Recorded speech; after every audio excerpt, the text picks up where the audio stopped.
E dia decisivo hoje no Supremo Tribunal Federal. Olha, o inferno de Jair Messias Bolsonaro aconteceu. Bolsonaro foi delatado aí com muita ênfase pelo ex-chefe da aeronáutica, que é o Brigadeiro Batista Júnior. O meu amigo José do Portal do José até fez uma piada, ó, pensa num brigadeiro amargo. Foi o Batista Júnior para o Bolsonaro. Todas as tentativas de Jair Messias Bolsonaro e da sua trupe de influenciarem o depoimento dele e do general Freire Gomes fracassaram. No caso do general Freire Gomes, eles conseguiram, isso já era muito previsível, que ele ia tentar atenuar para o Bolsonaro. O fato é que, a partir do momento em que o Alexandre de Moraes disse a ele, olha, o senhor está se contradizendo, o senhor disse uma coisa na Polícia Federal e está dizendo outra aqui, e os fatos não estão ali se encontrando, o senhor pode estar entrando aí em crime de falso testemunho. Ele citou o artigo do Código Penal que dá de 2 a 4 anos de jaula. Lembrando que seria uma prisão em flagrante, porque ele estava ali cometendo o crime. E aí o Alexandre de Moraes disse, olha, se o senhor mentiu na Polícia Federal, é melhor dizer. Aqui não pode mentir. O Freire Gomes, então, em vez de matar no peito e falar, ó, não, na Polícia Federal realmente não era bem assim e tal, é do jeito que eu tô falando agora, e enfrentar aí um processo criminal por alguma coisinha e que talvez não desse nada lá na frente. Não! O Freire Gomes entregou o Bolsonaro com tudo, ex-comandante do Exército, e falou que não, foi o que eu disse na polícia era mesmo. O Bolsonaro convocou para as reuniões, foram várias, teve a minuta, tinha ali a previsão de prisão de autoridades, mas eu não lembro se era de quem era, acho que era aí do senhor Alexandre de Moraes, mas as outras não lembro. Ficou naquela de não lembro. Também disse que não lembrava sobre o Anderson Torres, em qual das reuniões o Anderson Torres estava, mas disse que ele estava em uma pelo menos. Complicou o Anderson Torres de graça. Pois bem, de graça não, um golpista safado. Pois bem, eis que chega o Brigadeiro Batista Júnior e alguns diziam, olha, o Batista Júnior talvez alivie um pouco para o Bolsonaro. Porém, a expectativa era que ele ia bater forte.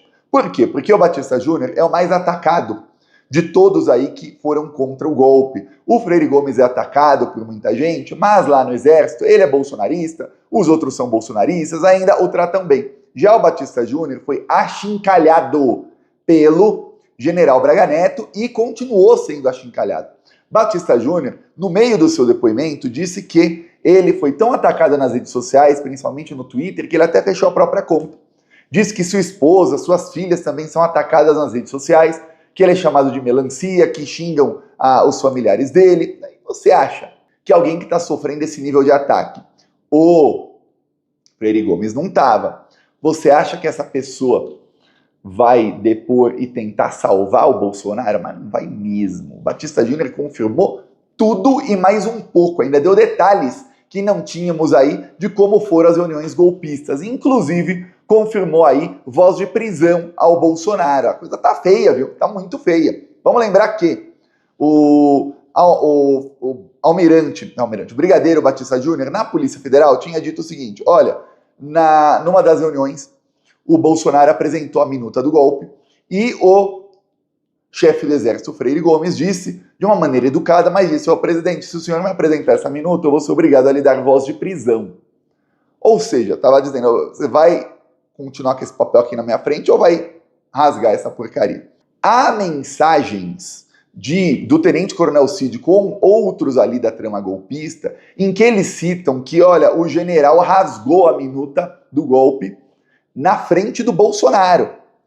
O Freire Gomes e o Batista Júnior não falaram isso no depoimento, mas tem mensagens do Cid.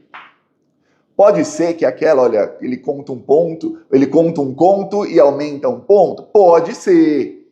Que o Cid aumentou, falou que rasgou no minuto e tal, e que na verdade não rasgou, só falou, vou te dar voz de prisão. Porém, veja só, o Brigadeiro Batista Júnior hoje, ele fala que, a gente teve aí 5 reuniões pelo menos, todas convocadas pelo Bolsonaro, e nas primeiras reuniões a gente estava ali analisando uma possibilidade de GLO, Garantia de Lei e Ordem, que era ali por conta das estradas que estavam sendo fechadas, e isso no começo de novembro ainda, até o meio de novembro. Vamos lembrar que as estradas foram fechadas A Polícia Rodoviária Federal tinha o plano ali de não reabrir as estradas, inclusive isso foi delatado por um dos chefes da Polícia Rodoviária, diretores da Polícia Rodoviária Federal, que depois, nessa semana, ele delatou o Bolsonaro, o Anderson Torres e o chefe da Polícia Rodoviária Federal, que era o Silvinei Vasquez. Então, tudo isso confirmado. E aí, com as estradas fechadas e com tudo aquilo, qual seria o plano? Decretar GLO para o Exército entrar, porque afinal, se a Polícia Rodoviária Federal não consegue e as polícias militares não conseguem, precisa-se do Exército. Só que tem uma coisa, as estradas federais, que era onde eles estavam se concentrando, são área da Polícia Rodoviária Federal. As polícias, nem rodoviária nem militar, estaduais, poderiam ir ali. Então, esse era o plano do Bolsonaro. Inclusive, tem um áudio da Priscila, que segue presa, da terrorista Priscila, que exemplifica muito bem isso. Ó. O áudio tá cheio de palavrão, já peço desculpas, que esse pessoal aí é mal educado mesmo, não consegue falar 5 palavras sem colocar uns 3 palavrões no meio. Mas veja só, áudio no grupo do Telegram da terrorista Priscila, com mais de 50 mil terroristas, em que ela disse isso aqui no dia 8 de janeiro. Hoje, senhores, salva! Ana Priscila Azevedo! Eu falei que essa porra dessa Babilônia ia cair, caralho! Eu falei que a gente ia tomar essa merda de assalto. Senhores, hoje, sábado, hoje é 8 de janeiro de 2023, o ano mais importante das nossas vidas. O ano, porra, eu vou ter que sair fora, que tem um pelego ali me olhando. Do ano mais importante, senhores, das nossas vidas. O ano mais importante das nossas vidas. O ano que a resistência civil organizada, a sociedade civil organizada, porra, se levanta nesse continente chamado Brasil. A nossa bandeira jamais seria vermelha. Compartilhem esse áudio. Senhores, ninguém arreda o pé de Brasília. Nós estamos apenas começando. Os guerreiros estão fechando as refinarias, as distribuidoras do país inteiro. Caos, queda e tomada. Nós vamos agora para a segunda etapa, senhores. É a etapa o quê? Da resistência. É na resistência que vai haver a queda. E após a queda, a tomada, senhores. Beleza? Compartilha esse áudio. Ana Priscila Azevedo. Ninguém arreda o pé de Brasília. E tem inúmeras caravanas chegando do Brasil inteiro. São inúmeras caravanas e inúmeros ônibus. Do Brasil inteiro tá chegando aqui em Brasília, cara. Ninguém arreda o pé daqui, porra. Compartilha esse... Pois bem, você vê que o plano era o quê? Fechar refinarias, fechar ali todos os pontos de distribuição de combustível, de medicamentos, de todo tipo de coisa, para que o Bolsonaro pudesse colocar GLO. E o brigadeiro, tô com o almirante na cabeça, o brigadeiro Batista Júnior, ele ele desenha muito bem no depoimento dele, aí segundo a imprensa toda, deu aí trechos do depoimento dele, que dizem, eu achava, e no começo parecia que o Bolsonaro queria decretar ali GLO por causa do que estava acontecendo, estradas fechadas, tudo mais, e pessoas na frente dos quartéis, pra gente manter a ordem para uma transição pacífica. Porém, lá para a terceira ou quarta reunião, ficou claro para nós todos que o Bolsonaro, na verdade, ele queria impedir a transição. Ele queria impedir a posse do Lula. E o Bolsonaro veio com a minuta aí com o estado de defesa ou o estado de exceção. Mas fala, peraí, ele queria ali uma ditadura, ele queria dar golpe. Ele confirma que o Freire Gomes deu voz de prisão ao Bolsonaro. Ele disse da mesma maneira que disse no primeiro depoimento, que olha, ele educadamente falou, se o senhor vier com esse documento, eu vou ser obrigado a lhe dar voz de prisão. E até deu detalhes de que eles fizeram um brainstorm. Brainstorm, se você não sabe, é uma palavra em inglês, aí é um termo em inglês para quando muitas pessoas numa reunião, todas dão ideias. Ou seja, vamos todo mundo dar ideia, sem filtro, não filtre, só fala o que sai na sua cabeça aí de ideia, a gente anota tudo e depois vê quais são boas. Brainstorm, existem táticas aí, técnicas de fazer brainstorm, muitas, como eu cursei 1 ano de publicidade e propaganda, muitas agências de publicidade usam aí, sabem as técnicas de como fazer isso exatamente para criar campanhas criativas. Eu sei que ultimamente aí os comerciais no Brasil é um menos criativo que o outro, né? Mas tem alguns que se destacam.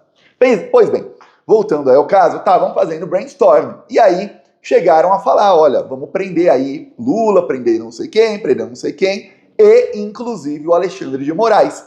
Mas que quando falaram, olha, quando analisaram essa ideia, prendeu o Alexandre de Moraes, um deles ali na reunião falou, mas se prender o Alexandre de Moraes vai ter que prender os outros 10 do STF, porque vão soltá-lo imediatamente. Vai mandar prender por decreto, vai ser uma ordem do Supremo Tribunal Federal mandando soltá-lo, e vai ser quase instantâneo. Então não vai adiantar nada. Pois bem, eles viram ali que talvez não fosse o caso. O que se sabe é que mais pra frente, o Bolsonaro então tentou aí, sem os chefes das Forças Armadas, matar o Lula, o Alckmin e o Alexandre de Moraes. Isso já se sabe. O depoimento do Brigadeiro Batista Júnior é uma bomba contra o Bolsonaro. Agora, a narrativa dele de que, não tinha golpe, não, eu nunca tentei sair fora das 4 linhas e tal, a narrativa foi para o espaço. Por quê? Porque até o Freire Gomes, que estava tentando aliviar e que é bolsonarista mesmo, até o Freire Gomes entregou o Bolsonaro. Só que aí os bolsonaristas criaram a narrativa na terça-feira, que foi ontem, dia do depoimento do Freire Gomes, dizendo que, olha, ele foi obrigado, porque se o Alexandre de Moraes não tivesse ali ameaçado prendê-lo, ele não tinha dito aquilo. Mas não, a verdade é a seguinte, ele falou uma coisa na Polícia Federal e ninguém obrigou ele a falar o que falou na Polícia Federal. Porém, ele falou aquilo e aí chega agora na justiça, ele não pode falar outra, porque senão ele cometeu falso testemunho. Se ele cometeu falso testemunho ali, ao vivo, é prisão em flagrante. Se ele fala, não, aqui eu tô falando a verdade, mas na Polícia Federal é que eu menti, aí ele vai ser também, vai ser aí investigado, denunciado e vai ser condenado por falso testemunho, por perjura, por vários crimes aí que pode ter inferido. Então, a partir do momento em que o Alexandre de Moraes não engoliu o que fez aí o general, aí ele falou, vou falar aí realmente o que aconteceu. E voltou, não é que ele voltou atrás, ele desatenuou o que ele tinha atenuado. Tava falando, não foi assim, apresentou documento, mas não era assim. O Garnier, o almirante, o chefe da Marinha, disse que estava com ele porque, olha, ele viu o comandante-chefe das Forças Armadas, que é o presidente, ele falou, tô contigo para qualquer uma, mas não quer dizer que ele estava ali com um golpe. Eu peço a sua inscrição no canal, seguimos aqui na luta contra essa corja maldita. Falou!